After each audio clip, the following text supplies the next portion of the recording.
I didn't ask you, Brian, but I presume it'd be okay with you if the end of your remarks, if we had a question and answer period? Yeah, I couldn't remember what Jeff did last time, but of course, that'd be just fine. In fact, I'll turn on my chat here if they want to. I don't know, how do you handle that? Is it through chat or do you just have people join in?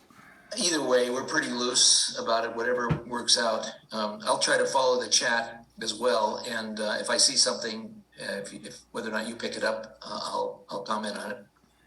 And, usually we just let anybody ask questions or raise any issues at all that they would like to. So looking forward to that.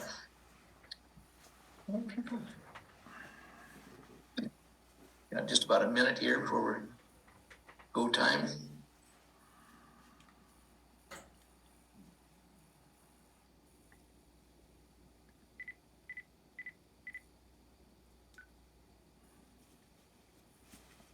May I turn this, is it on? You are connected to. Regina, I think I hear you. That's you're also connected, so good to have you here.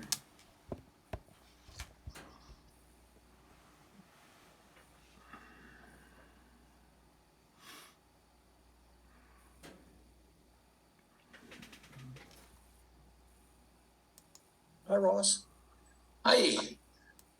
Who is that? Happens. Oh, good. Yes.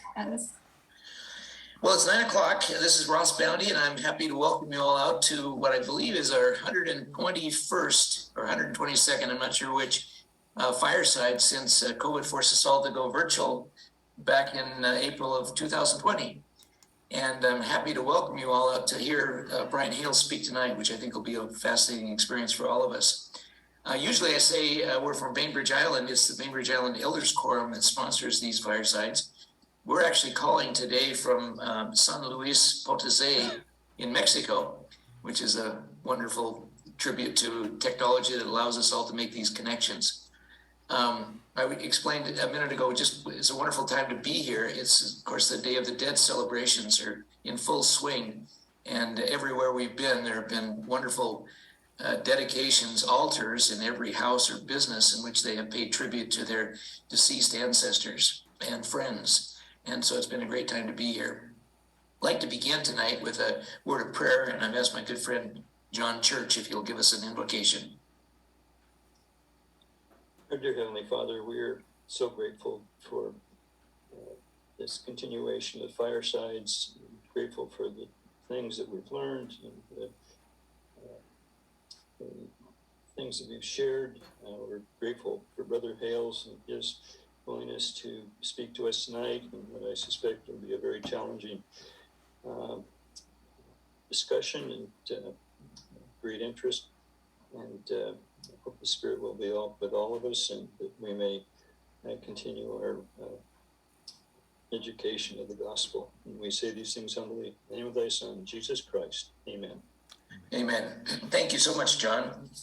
I've sent you out the advance announcement here about what Brian Hales is going to talk about. Let me basically repeat that for the benefit of those who may have skipped over it. But we're delighted to have Brian here with us tonight. He's the author of 7 books dealing with Mormon polygamy, most notably the 3-volume series entitled Joseph Smith's Polygamy, History and Theology, which we've had since it was published in, I think, 2013. He also published a book entitled Modern Polygamy and Mormon Fundamentalisms, The Generations After the Manifesto, a book which received the Best Book of 2007 award from the John Whitmer Historical Association. Brian has presented at numerous meetings and symposia, at least one of which we have personally attended and thoroughly enjoyed at the Mormon History Association. He's also published articles in the Journal of Mormon History, Mormon Historical Studies, and Dialogue, as well as contributing chapters to the Persistence of Polygamy series. Tonight, Brian is going to talk about a historical overview of Joseph Smith and plural marriage, with a focus on the common controversies associated with it. That may be the reason for John's invocation, which he talked about challenging issues and subjects, which I think we're going to be enjoying tonight. So I'm delighted to welcome as our guest tonight, Brian Hales. Brian, we look very much forward to your message tonight. Well, it's a privilege for me to be here. I enjoyed listening to Jeff Bradshaw a few weeks ago.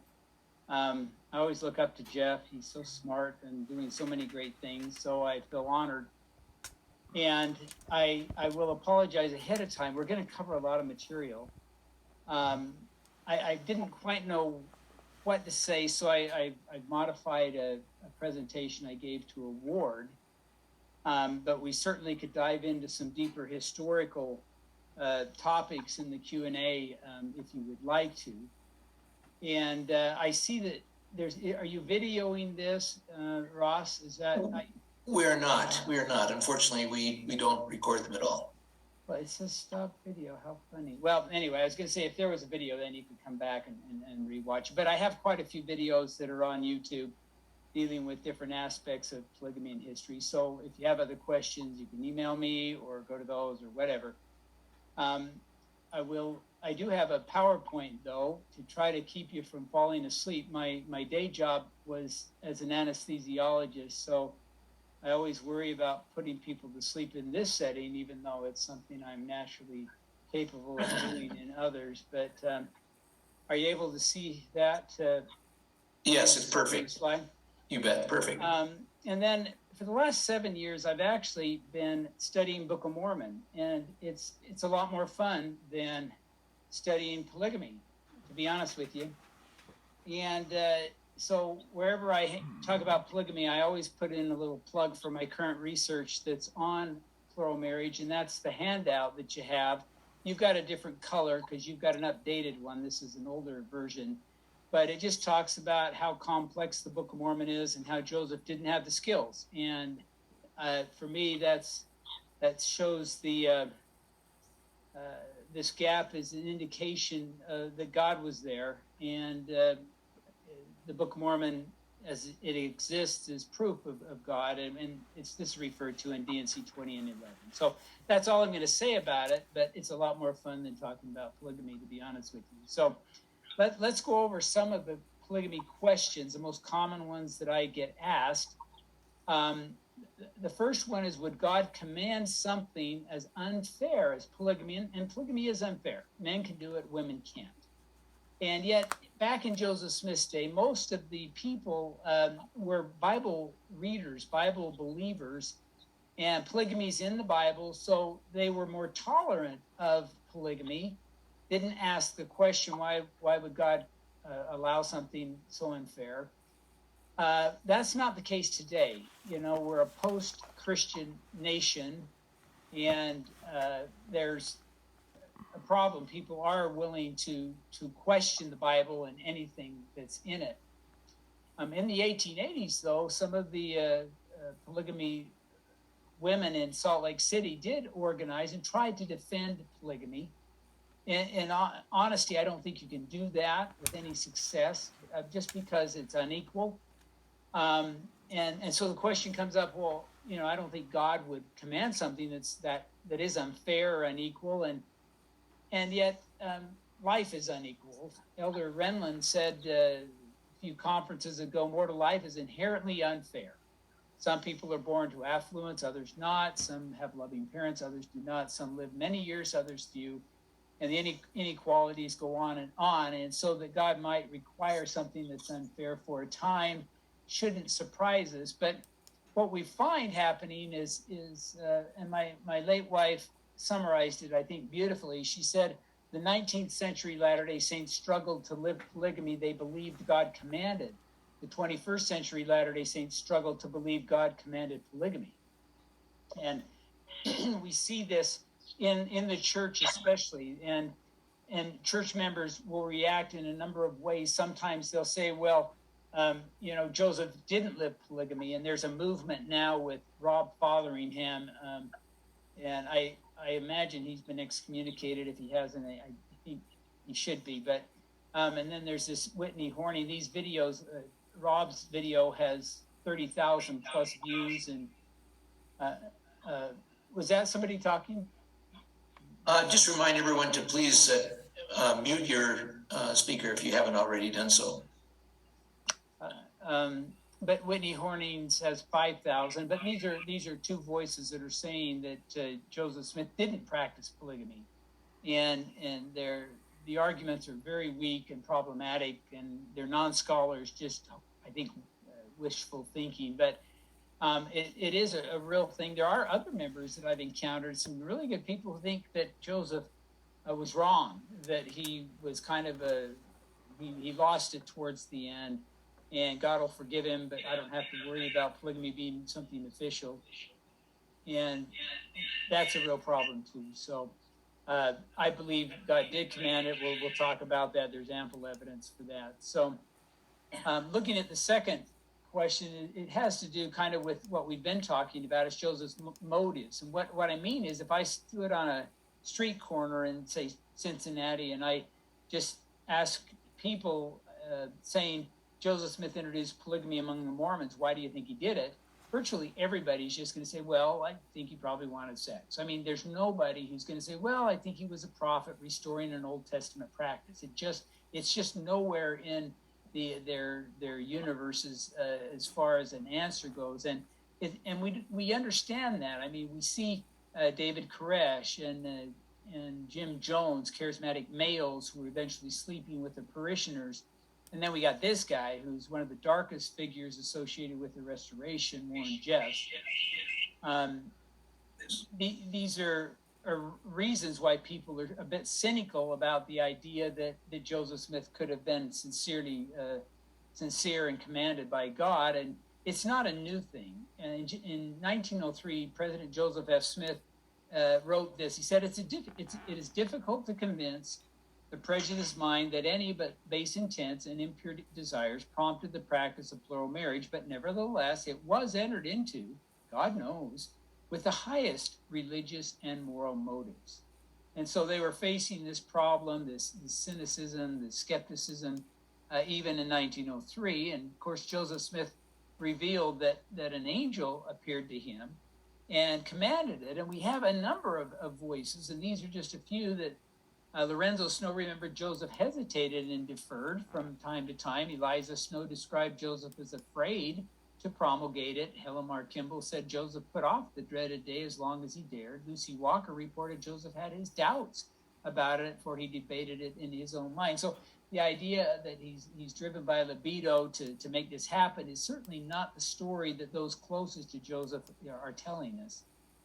And if you study what was happening, it really was a religious practice. The reason people went along was because they believed that God commanded it as part of their religion. And I like this quote from Kathleen Flake. She said, when she was asked, do I think Joseph Smith's revelation on polygamy can be reduced to his sex drive? She responded, no, I don't. It's too simplistic. There are so many easier ways to satisfy our sex drive than to have many marriages. And certainly that is true. That I just added these slides for this. I love this exchange. This is in the Temple Lot depositions, 1892. Emily Partridge, who was a plural wife of Joseph, when asked if during their year-long courtship period, did Joseph ever lay his hand on your shoulder or put his arm around you or offer to take his hand? Emily Partridge testified he never did. He was not that kind of a man. He was a gentleman in every way and did not indulge in liberties like that. Brigham Young also remembered that Joseph never allowed the 12 nor any man. We brought home girls after 2 years and paid their passage, but did not touch them nor put our arms around them. So anyone who's characterizing Joseph Smith and polygamy as driven by libido and there's carousing and things, it's all fantasy. It just didn't happen that way. It was a religious practice. You can go to my website, Joseph Smith's Polygamy. You can read about the stories of faith. These people really are doing this because God, they think, is commanding it, but God is there. I mean, there's visions, there's dreams, there's visitations sustaining the practice, which you wouldn't expect if this was something Joseph was just pushing upon the people. The third area is Joseph Smith's practice, and this is where we could spend a full hour or two, and we're just going to do some summary, but over the years I've been asked a lot of different questions.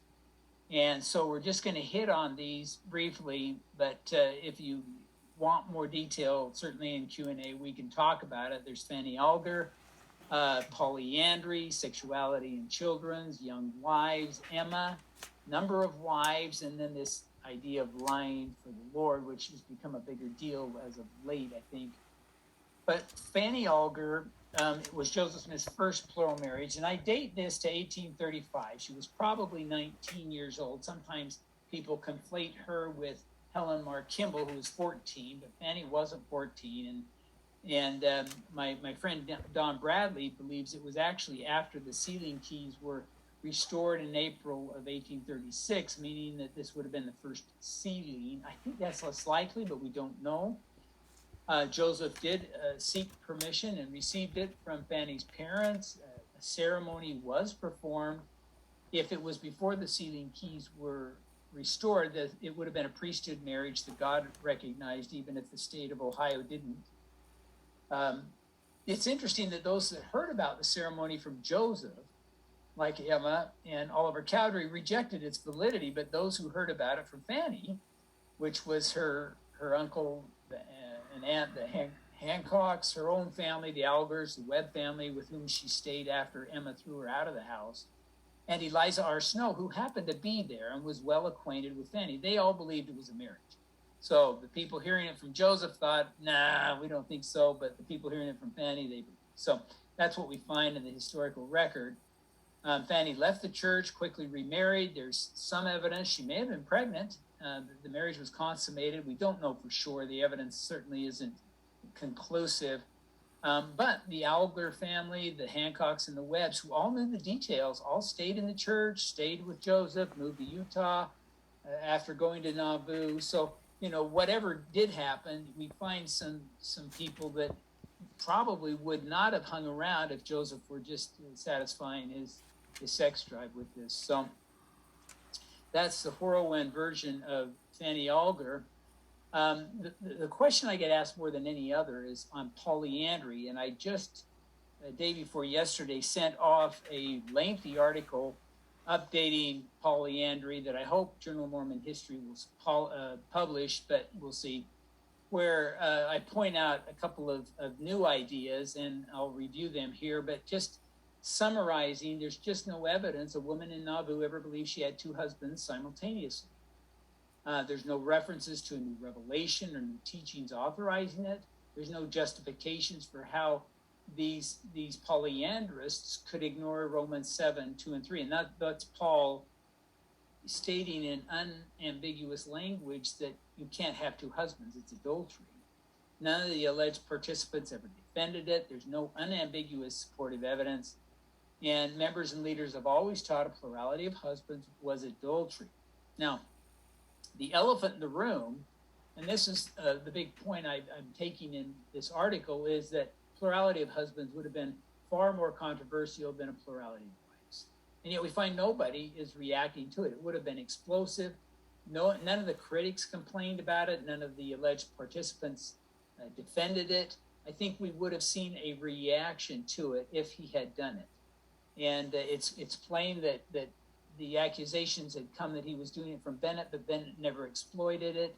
William Law, who complained about everything, did not complain about it. So anyway, that's the elephant in the room that I'm hoping they'll look at with this new article. Now, the question does come up, though, what is going on? We have women who have legal husbands, and we have them sealed to Joseph Smith. Now, that looks like two husbands, but it really isn't. In Nauvoo, there were time-only, these are just legal marriages. There's time and eternity marriages. And then there were eternity-only marriages. We don't do these anymore. I mean, they could be done if the key holder, who is President Nelson, were to allow it. But that would allow a woman to be legally married to one man and say who wasn't a member and then be sealed to another. When these kind of dynamics occur today, we are more comfortable to just leaving them for the future. We've got the entire millennium to get all the temple work and all the sealings the way that the people who are worthy to have them arranged and performed vicariously if needed. There is a saying, though, that Joseph would send men on missions so he could marry their wives. It's still around. Just a few weeks ago, I was dealing with Fair Mormon and looking at reasons why people left the church, and this was on the list. It broke her shelf, and I'm going, well, why don't you just look it up? It's false. Of the 14 legal husbands, 10 were not on missions. 3 of the marriages are undated. There's one case, it's Orson Hyde, but we have 2 sealing dates for his wife and Joseph. So it's not accurate, but it's such a nice little meme and claim that it'll probably always be with us. We can just thank John Bennett for that. What about sexuality and children? DNC 132 gives 4 reasons why plural marriage could be practiced. One is a restitution of all things that was prophesied in Acts. A second is it's a customized trial. A third is to multiply and replenish the earth. Verse 63 explains that having offspring, consummating these marriages is expected.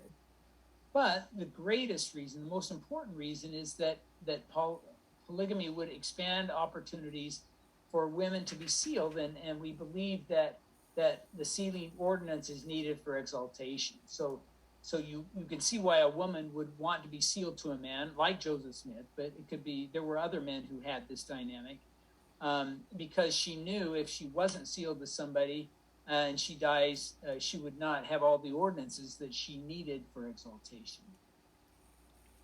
If you go to my website, you'll find this chart there. We have really strong evidence in 3 cases of sexuality. These were women who testified under oath at the Temple Lot deposition. There's pretty good evidence for a handful of others, and then some weak evidence, and then little or no evidence. In my volume 2 of my trilogy, I compiled all of the evidences I could find for sexuality. I think it's Appendix E. And just to be transparent, if people want to talk about it, yeah, he did consummate these marriages, contrary to what some people like Rob Fotheringham would say, but there's really good evidence for that. If you go to the website, you'll also find this chart, excuse me, and that's a chart of all of the potential children of Joseph Smith, and the most likely 8 have all been shown by DNA testing to not be Joseph Smith's. There are no DNA verified children of Joseph Smith by a plural wife, but there are stories of 2 or 3, and of Emma even being a midwife for one that seem credible. And so if we were to find someone who has Joseph's DNA, and this is becoming less likely with each generation just because of the dilution, but if it were to occur, it wouldn't surprise me at all. I threw this slide in because I really like this slide. The 35 women I think Joseph was sealed to are on the left. There are a handful that left the church, but none of them later looked back and said, it was just all about sex. It was just Joseph's libido. And yet we do find critics of Warren Jeffs who leave him, or critics of Jim Jones or David Koresh or these other leaders. But it was a religious practice for these men and women. And that's how they saw it, even among those that left the church. So to summarize, there's no children that have been documented. By all indications, sexuality was uncommon. There's no evidence that sexuality was a primary focus of the relationships. Many of the women remarried after the martyrdom and bore numerous children to their husbands. So if sexuality were common, we might expect more evidence for children. And then I did a study a while ago where I tried to just see if people were complaining about Joseph's language. Did he use slang that implied, that he was thinking about sexual things? And it's just not there. I couldn't find much of anything, and the ones that I did identify were from really dubious sources. Most Nauvoo polygamists remained devout religionists. That they later lied about sexual relations with Joseph Smith is less plausible. And again, this is a response to people who want to say that the marriages weren't consummated or didn't occur. What about young wives? There are a number of teenagers. The youngest is Helen Mar Kimball, and Joseph did not seek the sealing. It was set up by Heber C. Kimball, her dad, and she later expressed some, victimization, and rightfully so, that her dad would actually do this. There's no evidence that Joseph and Helen were ever alone together after the sealing, and my wife Laura did some research there to verify it. In one case, they were together, but there was a chaperone, and this is after the sealing. The sealing appears to have been more of a betrothal. Joseph, as an adult, defended Joseph in plural marriage in Utah in several publications. She never taught she was victimized by Joseph, even though critics today will commonly claim the victim's card for her. If we look at the teenage wives in general, the evidence supports that the sealings to the 14 and 16-year-olds were not consummated. We won't talk about the 16-year-old. I'll mention her in a minute. But months after their plural sealing, she had a confrontation with Emma and went out and married a non-member the next day. And Joseph allowed a cancellation. Not everybody knows that one of Joseph's plural wives divorced him, and it was the 16-year-old Flora Woodward. Brides of these ages were eyebrow raising. To say that it was the norm would be false, but it wasn't scandalous. They did happen. There's many examples of this. In Utah, there is a policy to wait till the women were 17 or 18. We find that men are sealed to a woman at 14, but she doesn't start bearing children until she's 18 and 9 months or something. And I think that policy started in Nauvoo with Joseph. I can't prove it, but clearly these men like Joseph knew that if that super young women can't bear children, and so they needed to get old enough to be able to do that. What about Emma? I love Emma, and she had the toughest row, I think, of any of the plural wives. She rejected Fanny Alger. She didn't think it was a marriage. She did think it was adultery, and she forgave Joseph. But Joseph learned that she wasn't going to go along easily. Now, in 1842, she becomes the Relief Society president. She pushes back against immorality. Some people have said she's pushing back against polygamy that Joseph was secretly teaching. It doesn't fit. At that point in time, there were only 2 or 3 polygamists, and they each had one wife. So there was, maybe 5 people that Emma would have been reacting to. But what we do know is at this time, the spiritual wifery of John Bennett was very active, and they brought up a lot of his the women he seduced and interviewed them and his other followers among the Nauvoo High Council during this period. So don't be confused that Emma is knowing about Joseph's polygamy in 1842. I don't think she did.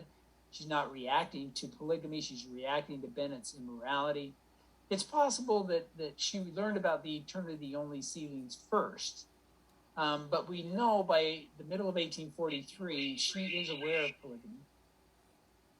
And this is the same time that Hiram Smith and William Law learned about it. So could Joseph have kept Emma in the dark that long? Of course he could have, if he could keep Hiram and William Law in the dark. And there weren't that many participants anyway, but Emma participates in 4 plural sealings, and she allows a 5th in September of 43. And we just need to realize that Joseph may not have handled all of this in a perfect manner. D&C 132 verse 56 says, "And again, verily I say, let my handmaid forgive my servant Joseph his trespasses." And Joseph wasn't perfect. He must have trespassed against Emma. And, if I could go back in time, I would tell Joseph, I would suggest several things to him. One of them would be try to get Emma on board a little earlier, because it really is, it feels bad to have him practicing. But the angel came a 3rd time and commanded him to do it. So he's caught between his wife's feelings and the angel's command. But an interesting thing about Emma is she was a polygamy insider. She knew the details. And when Joseph Smith was heading off to Carthage and martyrdom, Joseph wanted Emma to come. And even though he had all these plural wives, Emma was special. I mean, he didn't confide in any of them that we have evidence for, but he did confide in Emma right up to the end. And he said, "Emma, come with me to Carthage." And Emma says, "Oh, I can't. I've got the children." Joseph said, "Well, write a blessing, and when I get back, I'll sign it." It's kind of a forward-looking. I will come back, Emma, kind of a statement. So Emma takes him seriously and writes a long prayer. And in that prayer, she said, "I desire with all my heart to honor and respect my husband as my head, ever to live in his confidence, and by acting in unison with him, retain the place which God has given me by his side. So here's a woman who knows Joseph better than anyone, who knows polygamy, and yet she is still believing. And again, we don't know the details, but when you get people like Emma, Brigham Young, John Taylor, Zina Huntington, these men and women who know the details and they're still following Joseph, it tells me that what he's doing is not the licentiousness that is so often associated with his polygamy. What about all the wives?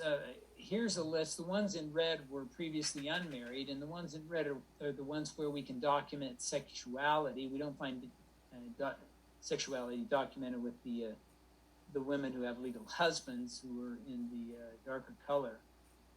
But again, if I could go back in time, I would probably say, hey, Joseph, I don't think the angel is commanding 30 plus sealings here. Why don't you just marry a few? Because again, it just really kind of looks bad as we go on and try to defend. It appears that Joseph just recognized that God gave him a privilege, and having more wives was something that God didn't always allow.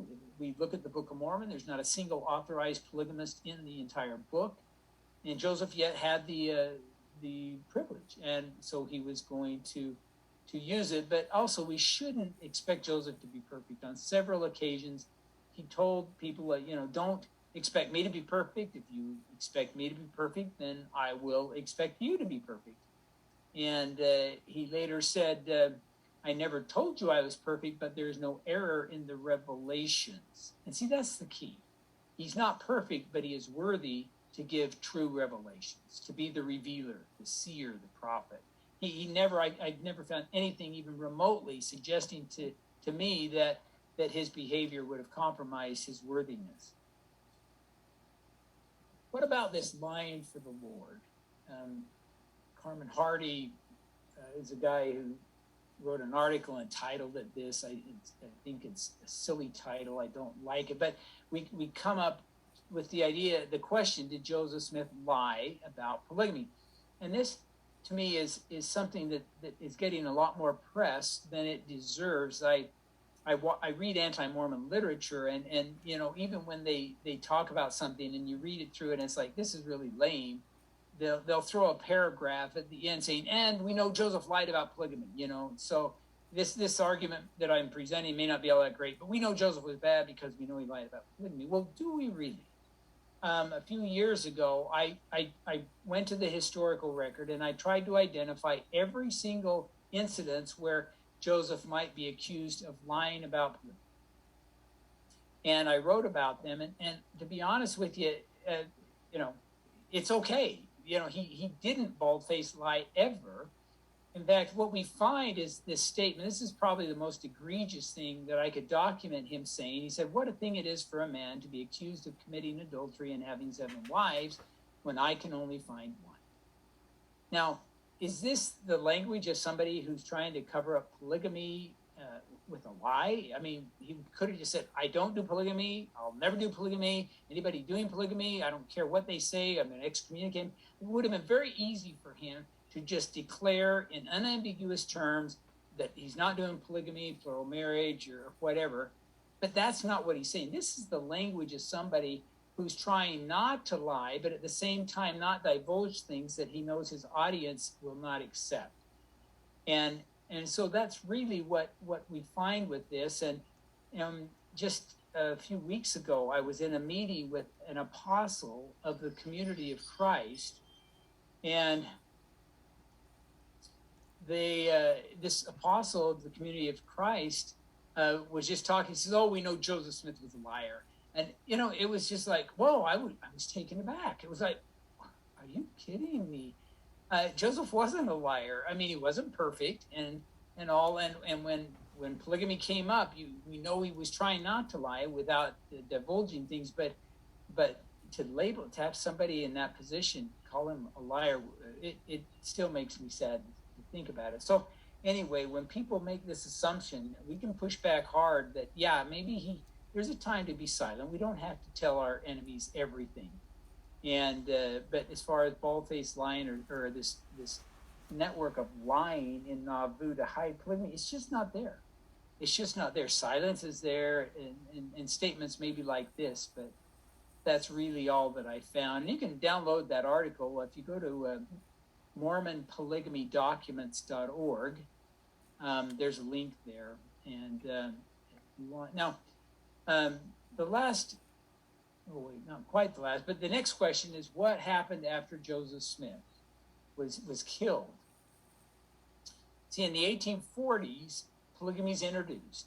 In 1890, with the manifesto, the commandment is removed. Now, we know that on average, about 20 secret plural sealings were done per year. Now, some years there were 20, and other years there were 40. I'm sorry, some years there were like none, and then other years there were 40. But it varied from year to year. But on average, there's like 260 or something over that period. And many of these were done in Mexico or in Canada. There were some done on a ship in international waters to try to not be liars. But the reality is a lot of them were done in the United States. And this came out very plainly. The enemies of the church were seeking the evidence, and they did a very good job documenting them. And so in 1904, Joseph F. Smith went back east, was interrogated by a member of the Senate. They were trying to seat Senator Smoot, if I remember correctly, but he came back from that interview and issued what we might call a second manifesto, and I cannot identify a single plural marriage that he prospectively authorized after that date. And there's some interesting dynamics associated with how he's struggling, because I think he wants to sometimes, but he can't.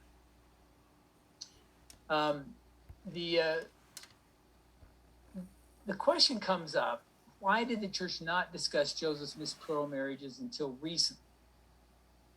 And there are a number of members that I've heard, some of whom are no longer members, who have said that the church lied to me, or they feel victimized by the fact that there is no curriculum, no seminary, institute, Sunday school curriculum that really discussed plural marriage in the 20th century for the most part.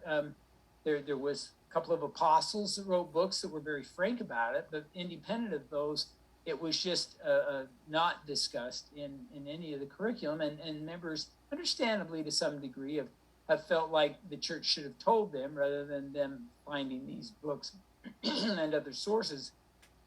But what we find is that the second manifesto in 1904 ended church authorization. In the 1920s, there are unauthorized polygamists, and these are men and women who think polygamy needs to continue, and they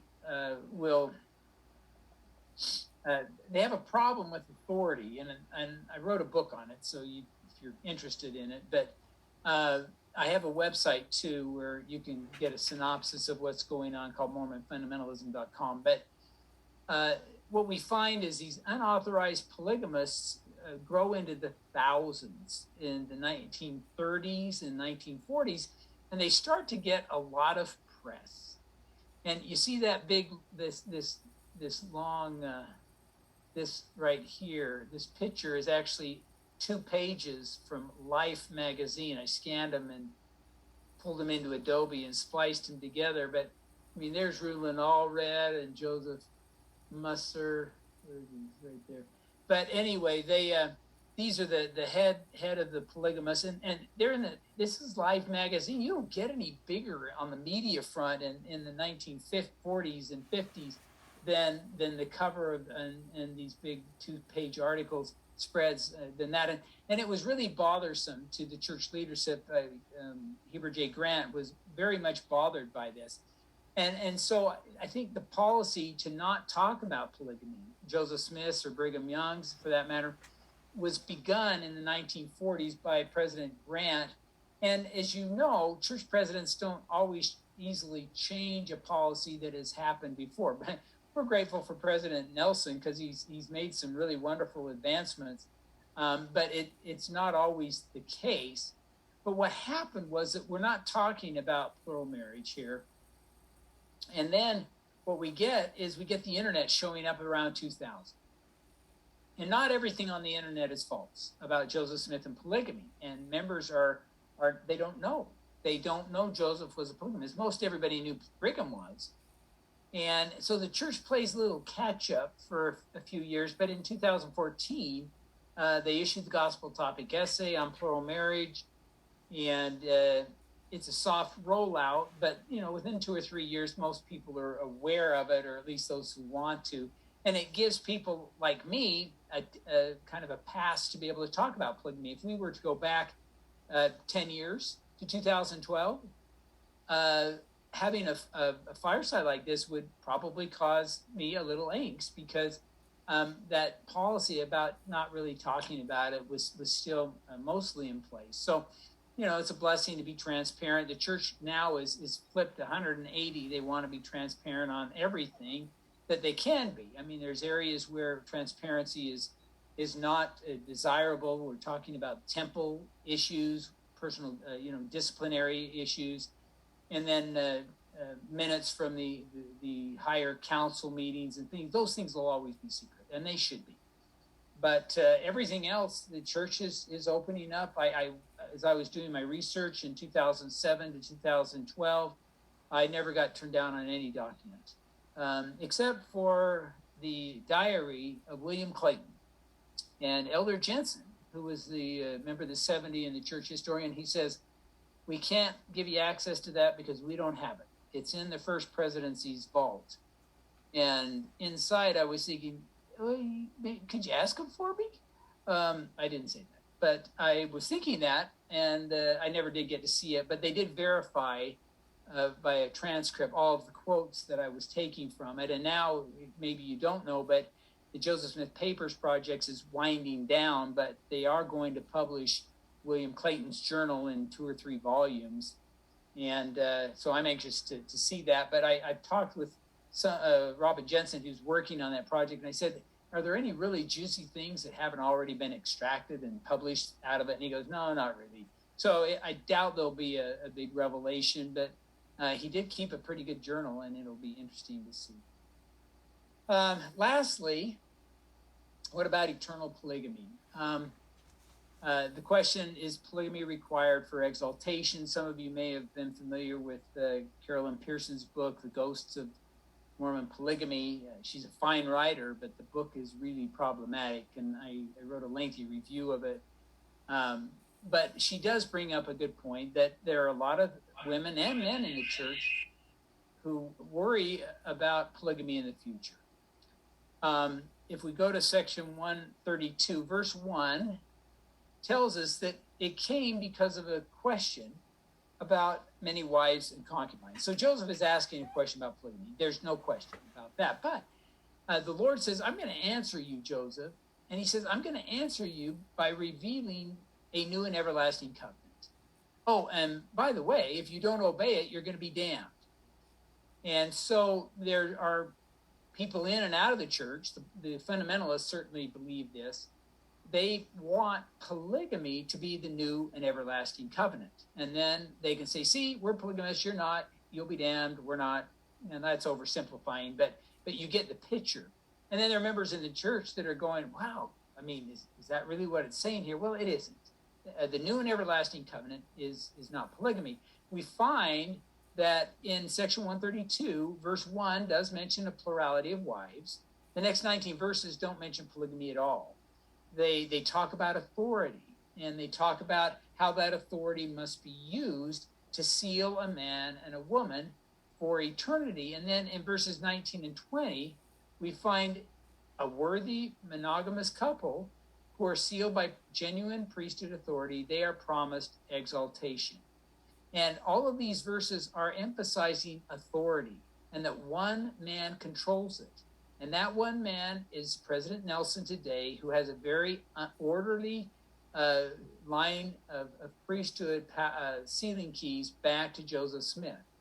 And my books on fundamentalism trace the different claims to authority, and they're spurious. They're just not convincing to me at all.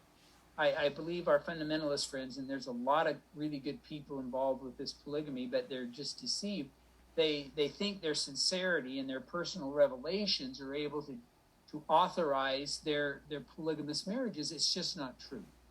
Verse 18 says that if a man marry a wife and make a covenant with her for time and all eternity, if that covenant is not by me or by my word, which is my law, and is not sealed by the Holy Spirit of promise, through him whom I have anointed and appointed unto this power, then it is not valid. And that verse ends by saying, my house is a house of order, and God had already mentioned that in verse 8. So sorry about the expanded discussion here, but please don't be deceived. There's no authority to seal any kind of a marriage outside of this church, and the key holder, President Nelson, is not allowing plural sealings today, and I doubt they will be back before the millennium. Polygamy is not a ceremony. It is not a covenant. It is not an ordinance. It's a repetition of an ordinance sealing one man and one woman. It's not a law of the priesthood. It is a practice that is part of the new and everlasting covenant of marriage, and it may be permitted or commanded as God directs. Looking at polygamy in eternity, we know almost nothing about eternal marriage and even less about eternal plural marriage. So worrying about eternal polygamy is worrying about the unknown. Exalted beings are promised a fullness of joy and eternal happiness. Worthy Latter-day Saints can trust these promises. And this is where I came up contrary to Carolyn Pearson in her book, because she basically was validating women who were worrying about this and doing it over and over and over in her text. And really, a better approach is to just trust God. And I don't, the power to seal is the power to loosen. So vicarious and living ordinances will continue prior to the resurrection to assure that all worthy beings are sealed in joyful, eternal marriages and in marriage dynamics that they have chosen. And I'm convinced this is true. The vast majority of God's followers since Adam and Eve have lived monogamy, not polygamy. Everybody in the Book of Mormon. God's prophet has never declared that all exalted beings are polygamists. I would not want to live polygamy, and I do not believe I will ever need to. Now, I wrote this slide back when Laura was not sick and we were together, and it's actually something, as men can be sealed to more than one woman, that I'm confronting, but it's not something I really would look forward to, which is ironic. But it certainly isn't, I believe, something that will be commanded of all men in the celestial kingdom. And exalted men will not need to be polygamous. There'll be plenty of monogamists there, probably a vast majority. Just my last slide here, Elder Quentin Cook, in 2018 made this statement. He said, in the senior councils of the church, there is a feeling that polygamy as it was practiced has served its purpose, adding that it is no longer necessary. And thank you for letting me go through that blast of information. I hope that was useful to you. And Ross, I'm happy to field some questions. I will confess I haven't been watching the chat line, so however you want to handle those is fine.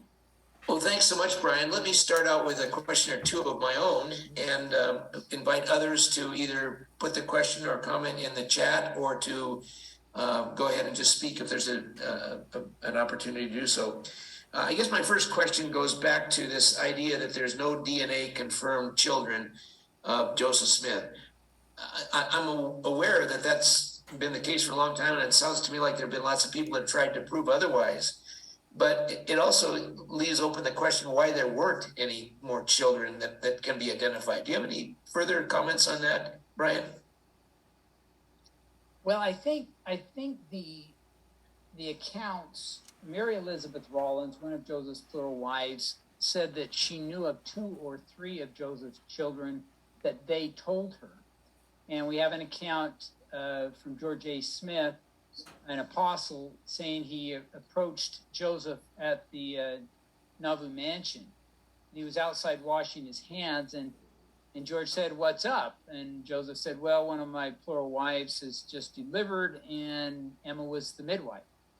Now, so I think they're out there, but I also don't think Joseph was having a lot of sexual relations with these women. He consummated some of the marriages, and we have testimony from Melissa Lott.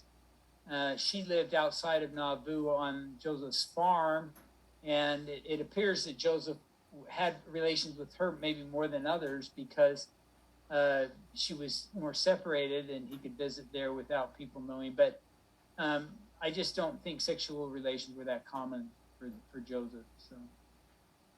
Good. A second question I have, and again, I'm certainly willing to give the mic to anyone who has a question or comment, but second question I have was this idea that all exalted beings are polygamous, this doctrine or this logic that some people argue.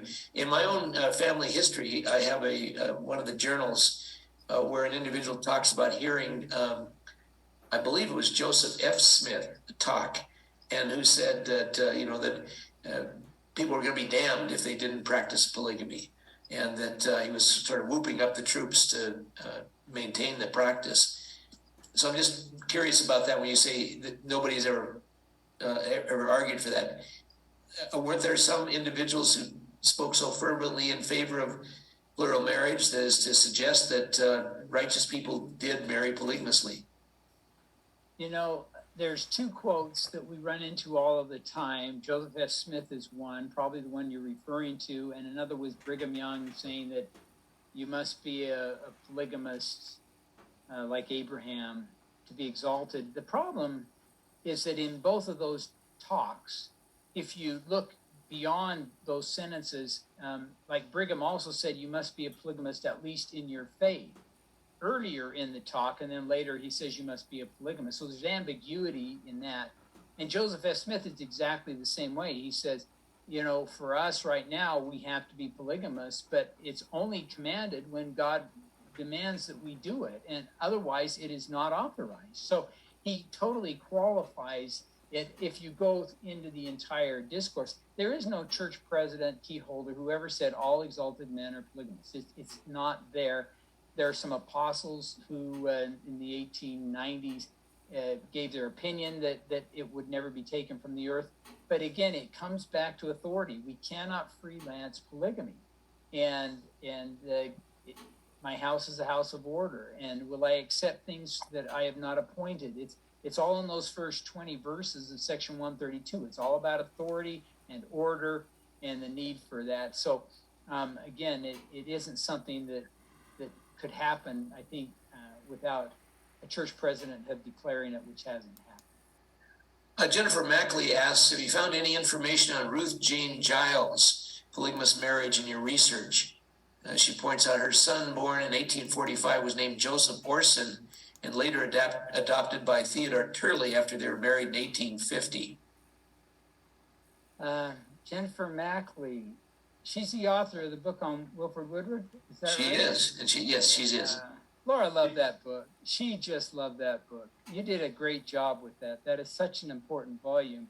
The reality is that my expertise goes to June 27th, 1844. I haven't looked at much any specific plural marriages after that, so I just don't know. I do have some expertise once the fundamentalists fire up in 1920s, but that period in between, people ask me questions about Utah polygamy. Most of the time, I just don't know the answers. So. Jennifer, do you want to add anything to that, your question there, or comment? Sorry, I couldn't unmute myself. That's right. The reason I asked Ryan is because she was one who stayed back in Nauvoo, and the family that she stayed with said they had two of Joseph Smith's plural wives living with them, and she was one of them. And yet I've never been able to connect her. And one of the women that Wilford Woodruff married in 1850 is Ruth Jane Giles' sister, Mary Meek Giles. So the unstated is that Joseph Orson was Joseph Smith's son, that he was Ruth Jane Giles' polygamist husband, and that she stayed behind to give birth. So Yeah, and it's been a while actually since I looked at all of the possible children, and I just pulled up my manuscript. Let me see if there's anything here on Giles. No, there's nothing in my trilogy on any woman named Giles. But if Joseph did have children, that's the scenario, because if you look at, he didn't start proposing to unmarried women until the middle of 42. So if he's marrying through 42 and 43 and they get pregnant, they're going to deliver, later. And so it is very plausible to me that one of his plural wives could be pregnant and stay back to deliver. Unfortunately, I don't know anything about it. It's an intriguing proposition, though. I wonder why I missed it, or why I didn't know about it, because I would have followed up if I'd have thought it traced back to Joseph, but there's nothing there. all right, thank you. Tom Peterson asks or comments, one of the justifications for polygamy has been that it was a form of social security in a society where there were more women than men. Do you have any thoughts on that? Yeah, the reality is that most of the studies are showing that usually there wasn't more women than men. And that even though that excuse was used, it really wasn't always accurate. Sometimes there were actually more men. The gospel topic essay points out that in a society, a monogamous society, the women will have at that period on average 8 children, and the polygamous wives were only having 6. And so some people will say that raising up seed isn't exactly happening with polygamy, but the reality is if most of the women in a society are bearing children, then that society does grow faster than a monogamous society. And that's an important point, because sometimes the critics will assert that polygamy doesn't increase the number of children in a society. That isn't shown by several studies. Got a comment here. Let's see. I can't figure out exactly who said it, but I'd like to hear your elevator speech on polygamy. By that I mean, when a non-member asks you about polygamy in an elevator and you have only 30 seconds to leave him with an accurate impression, what do you say? Okay. I'd say, Joseph Smith was a prophet restorer, and he restored the same kind of polygamy that Abraham practiced and Jacob practiced. It's woefully incomplete, but it's true, and it kind of gets you to the other side of the question. So that's actually what I would say if I only had 30 seconds. That was Gil Gould. I missed your identification there, Gil, earlier. Do you want to add anything further to your question, Gil? I guess all my life I've been sitting in business dinners with colleagues, and they've asked me about polygamy in that setting, and half of them were drunk, and I had to decide, what do I say about plural marriage in this very sort of charged situation when I only have a few seconds before they lose interest. And I've grown up with all of the excuses that we've talked about tonight, and I've used them when I believe them to be true. But I actually think the answer you gave is the best answer I've heard yet, and that's that Joseph was a prophet and a restorer, and polygamy existed for special purposes, and he was commanded by God to institute the practice for a special purpose. And beyond that, I don't think I know any more than that. I see Maxine has a question here, Ross. I can respond to that. Please. Perfect. she asks about Fanny being the first plural wife, and if you look at what the critics say, they'll list a woman named Eliza Winters, and there's a claim by a cousin of Emma. It's in a really dubious source. In the same paragraph, the man says the plates were never shown to anybody, including, he didn't know about the 3 and the 8 witnesses, so he's not as close to things. But it's not a proposal of polygamy. They say that Joseph tried to seduce Eliza.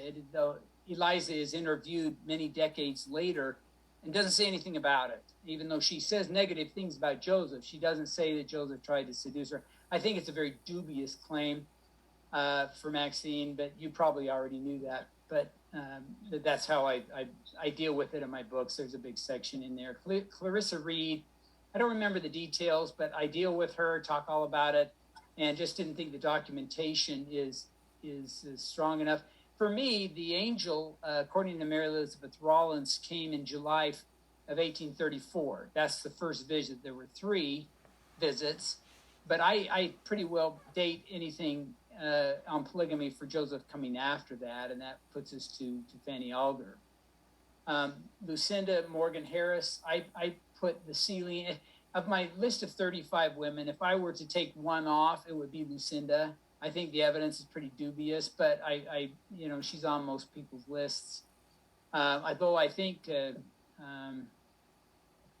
Stone Rolling, Richard Bushman doesn't have her on his list, but I don't think there were any plural marrying going on between 37 and 41. Just Joseph is on the move. He's locked up. He's traveling.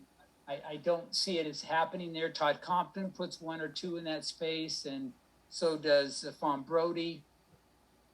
But I don't. I've looked at the evidence, and it's in the books. Do I recall the polyandrous sealings as equal in validity to a polygynous sealing? I think you're saying, is a time and eternity sealing that may be consummated on earth equal in eternity to just a for eternity sealing? I think absolutely, because they'll be equal. They'll both be wives to Joseph in eternity. Mary Elizabeth Rollins, who I believe was an eternity-only wife of Joseph, she was worried about this. I'm going through Todd Compton's latest book, the documents, and reading what he's compiled there. And of course, Todd thinks that full polyandry was practiced. I disagree strenuously, but he has letters there that show that Mary Elizabeth Rollins was kind of worried about whether she was going to be seen as good as a time and eternity wife by Brigham Young. Mary Elizabeth Rollins wanted the church to support her because she'd been Joseph's wife. When I say there's no negative interpretations or coercions, the Martha Brotherton account is not about a plural marriage. It's about a plural marriage proposal that was turned down. And I think Bennett's fingerprints are all over the account. He describes how Brigham Young's trying to catch a kiss from Martha, and yet, and he also accuses Joseph with Sarah Pratt and with who's the other one? He's the only one making those kind of accusations. So I think the Martha Brotherton account is inflated, and it's not about an actual plural marriage. So, and that's why I think those people that complain, Sarah Pratt is another good example. I think that's just anti-Mormon more than somebody who's just recounting their experience with it. So I don't know if that helps. I think most of what I just said, Maxine already knows, but any other questions here? Any other questions? Anyone who would like to raise a question or make a comment?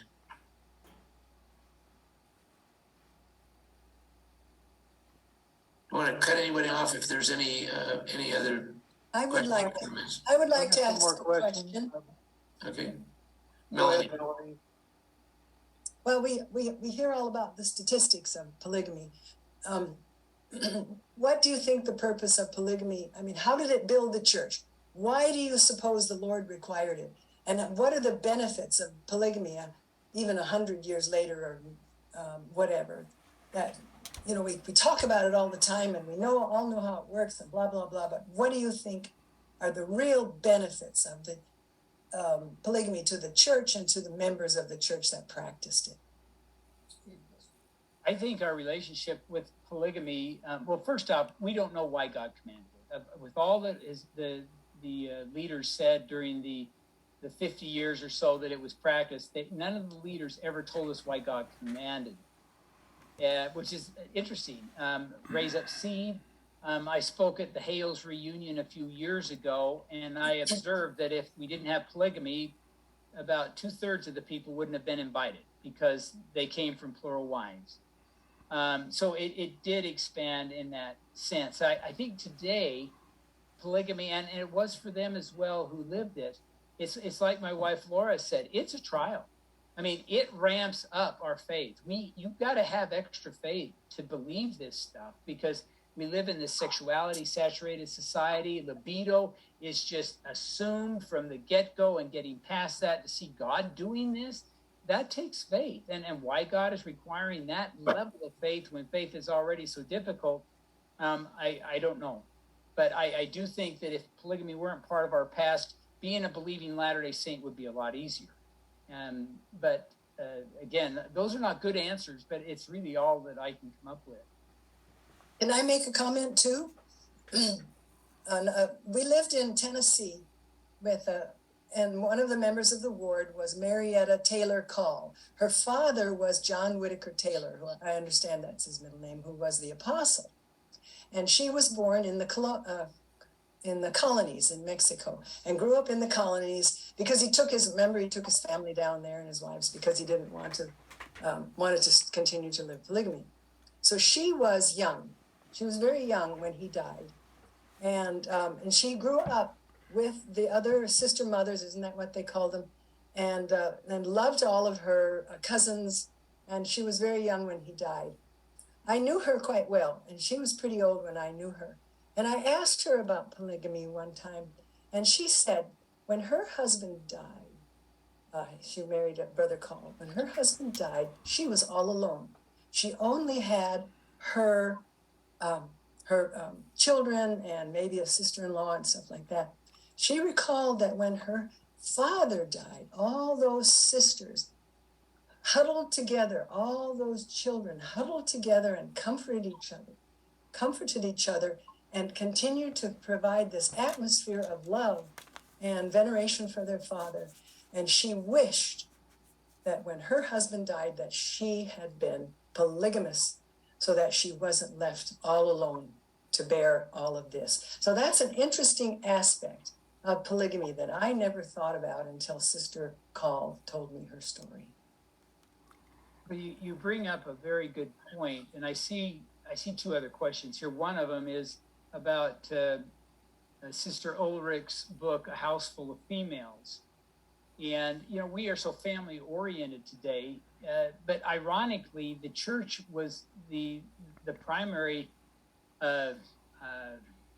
promulgator of breaking up families in the 19th century. And by that, I mean, they would routinely send a man who has a wife or more than one wife on a mission for 3 or 4 years and leave the women to take care of themselves. Or that man would be called as a church leader, which takes him way out. Or just the very fact that each polygamous wife diluted the man's time with any of the wives.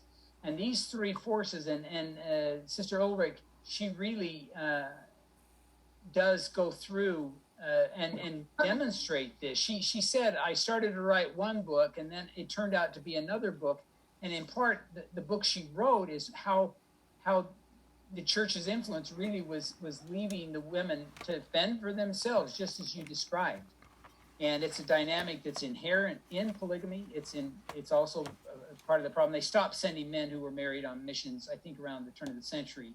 20th century didn't see that so much. And of course, today we see bishops that are not home and their wife is there. So it's still a dynamic, and it's still a reality that can be a problem. So it happened over and over and created challenges for the participants. One other question here is, can you say more about the information shared with versus withheld from Emma? The line really is that Joseph Smith was involved with quite a number of plural wives prior to Emma accepting it in May of 1843. By then, he had probably a couple of dozen women sealed to him. Now, a lot of these were eternity only, non-sexual, but a number of them were full wives, plural wives, and that feels like a man having an affair or something. It's not sinful, but it just doesn't feel right to our 21st century mentalities, and mine included. So we really have to set aside our presentism if we're going to understand this, how it could happen. So I mean, that's really the basic. That she knew nothing until the 1843, probably May or April of that year. One other question that I have, if I may, Brian. I remember hearing you speak at Mormon History Association meeting some time ago about the discovery or rediscovery of Andrew Jensen's notes of several of the women who had been married to Brigham Young. To Joseph Smith. Can you say more? I was fascinated by what you had to say that, Dan. Can you say just a little bit more about that issue, that discovery, that revelation? Back in 2008, I think it was, I had hired Don Bradley to go out and get all the documents, and I would be reading what had been written and looking at their footnotes and endnotes, and I would write these up and send them in an email to him, and then he would go to the repositories, usually the church archives, and try to get the originals, because we wanted to work from originals, never quote secondarily. And Don Bradley tells it is that one day he was in there, that the still small voice of Robin Jensen said, you need to look up this file, this folder. And it happened to be these Andrew Jensen papers that had his notes from his interviews prior to publishing his 1887 article on plural marriage in the historical record. And there's several very important things in there that we were able to use that greatly expanded our understanding of what was happening. And even though these are late interviews, they're from the participants. And so the information there was very helpful. So Fascinating. Well, any other questions before we close what's been a most interesting evening? I don't want to exclude anyone from asking anything. Yes, I have one question. Please, David. It was my understanding that a lot of women wanted to be sealed to Joseph Smith through the idea of a priesthood. You were being sealed through a priesthood line, not an actual, marriage. Was there anything to that idea? Excellent question. There's two sealing ordinances, and there's only two. There's children to parents, I call that vertical, and then there's husband and wife, horizontal. And there was a time and it happened in the Nauvoo temple where they would seal some non-biologically related men and women to a couple, and some of the people believed that they were advantaged in the eternities if they had more people sealed to them, and that the people were advantaged. And this idea went forward that the more biological children a man has, the more sealed children they have, or the more wives they have, brought some eternal benefit. That's not a true teaching. We don't believe that today, but it's believed by the fundamentalists, which is why Warren Jeffs has 70 plus wives or something, some crazy thing. Now, with respect specifically to Joseph, up until 1894, as you know, there was a fear that if I sealed myself to my dad, and then my dad to his dad, and his dad to his dad, somewhere up the line, somebody would reject the gospel in the spirit world, and I wouldn't make it into the chain back to Adam. And so the sisters and the men were being sealed to church leaders. Some of the women were being sealed as plural wives to church leaders. Most of them were being sealed as adopted offspring. The law of adoption is a word applied sometimes. But all of this was ended in 1894, and they stopped allowing these kinds of sealings, figuring that that it'll work itself out in the millennium. And as you know, a man or a woman today can be sealed once she is deceased. She can be sealed to all of the men that she was married to as a wife during mortality, providing they are passed away as well. And then in the spirit world, the belief is she will choose which of those ordinances that she will Didn't know that. have valid, and the others won't be valid. Great. Thank you again, Brian, for a delightful evening together. You referenced your work on the Book of Mormon. That sounds like another fireside we'd like to hear from you from. That would be wonderful. You've also reminded us, I see a number of our group here tonight. I think I counted 11 or 12 of you have been prior fireside speakers as a part of our fireside series, which reminds me to remind all of you that if you have any comments or recommendations for speakers, to please share them with me. I appreciate that very much.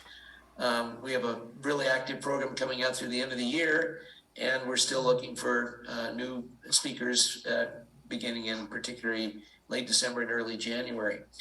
Let me just, before we close tonight, I'd like to share with you just highlighting our fireside next week.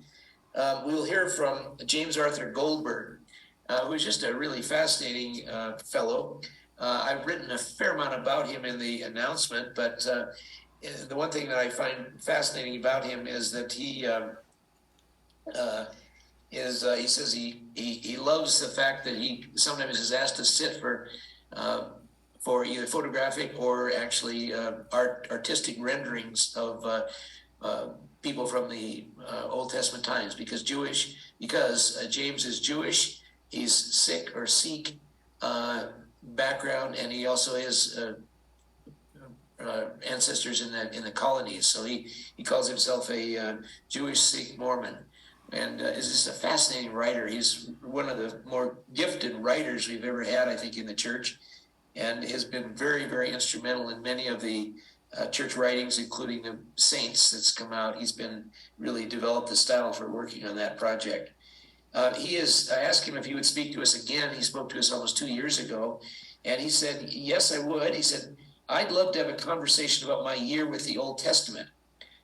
Speaking of the Come Follow Me program, he said, I can share some stories from our family experiences reading the whole book together with different family members reading different translations. And then he also added, I can talk a little bit about my experience as a recurring guest on BYU TV's show Come Follow Up, following the Come Follow Me program. And he said, I can also give you an introduction, at least to my new poem, a long poem entitled Song of the Salt Sea. So we tried to have him speak to us here about a month ago. And because of technical challenges that I could not surmount, some of you heard an abbreviated version of that, but he's going to give us the full experience next week. So I hope you will be able to tune in on again the following Saturday, and we'll hear from James Arthur Goldberg, a really exciting, I think, presentation. So again, thanks to all of you who are attending tonight, and double, triple, and quadruple thanks to Brian for a great presentation tonight. Thank you so much. Gary London, are you still aboard, and would you give us a benediction? Just wait a second, see if Gary's still here. If not, Noah Reed, are you here? Would you give us a benediction?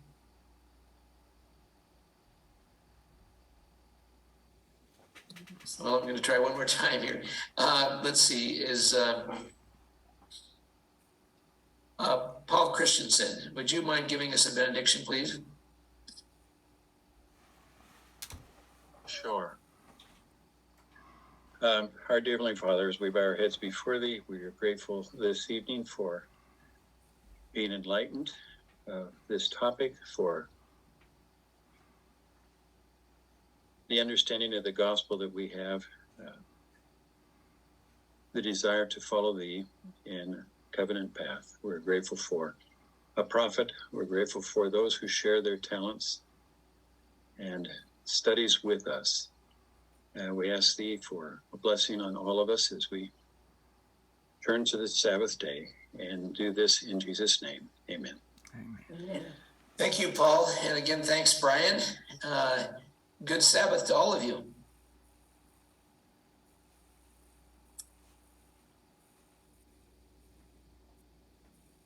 Thanks, Ross.